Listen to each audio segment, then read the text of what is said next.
നമസ്കാരം. Daily news വാർത്താ ഹൈലൈറ്റ്സിലേക്ക് സ്വാഗതം.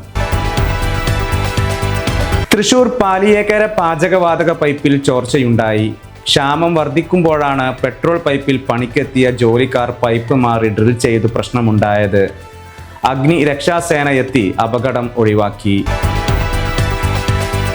100 വ്യവസായ പാർക്കുകൾ തുടങ്ങാനായി 3300 കോടി രൂപ അനുവദിച്ച് കേന്ദ്ര സർക്കാർ. 15 ലക്ഷം പേർക്ക് നേരിട്ടുള്ള തൊഴിൽ ഉറപ്പാക്കുന്ന ഈ പദ്ധതിക്ക് 100 ഏക്കർ വീതം ഏറ്റെടുക്കാമെന്ന് കേന്ദ്രമന്ത്രിസഭാ യോഗം വിശദീകരിച്ച് മന്ത്രി അശ്വിനി വൈഷ്ണവ് പറഞ്ഞു.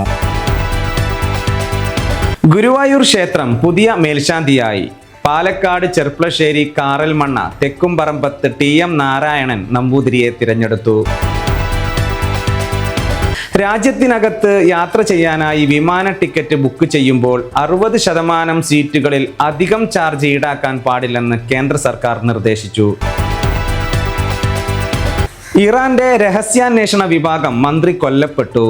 ഇസ്മായിൽ ഖതീബിനെയും ഇസ്രായേൽ ഇന്നലെ രാത്രി വധിച്ചതായി സ്ഥിരീകരിച്ചു. സുരക്ഷാ സമിതി തലവൻ Ali Larijani, Islamic revolutionary guard മേധാവി ഗുലാം റസി എന്നീ പ്രമുഖരെ അടുത്തിടെ ഇസ്രായേൽ വധിച്ചിരുന്നു. തിരുവനന്തപുരത്ത് DGP H വെങ്കിടേശന്റെ ഓഫീസിലുള്ള പോലീസുകാർക്ക് നേരെ തേനീച്ച ആക്രമണം. ഓഫീസിന്റെ ചുവരിലുള്ള വലിയ തേനീച്ചക്കൂട് ഇളകി വീണതാണ് കാരണം.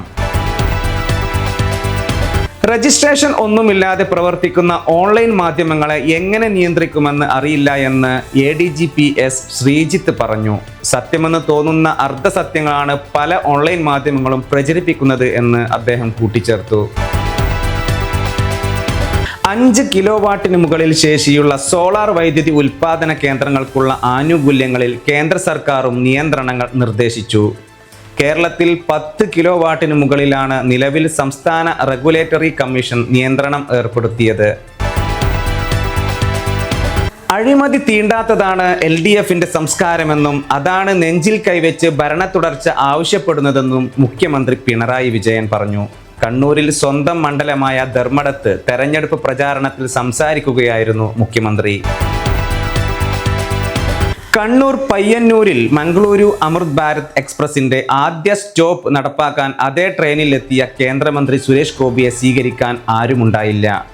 പ്ലാറ്റ്ഫോമിൽ ഇറങ്ങി അല്പനേരം നിന്ന സുരേഷ് ഗോപി അതൃപ്തിയോടെ അതേ ട്രെയിനിൽ യാത്ര തുടർന്നു. ഇന്ന് പുലർച്ചെ 2 മണിയോടെ അടുത്തായിരുന്നു ഈ സംഭവം.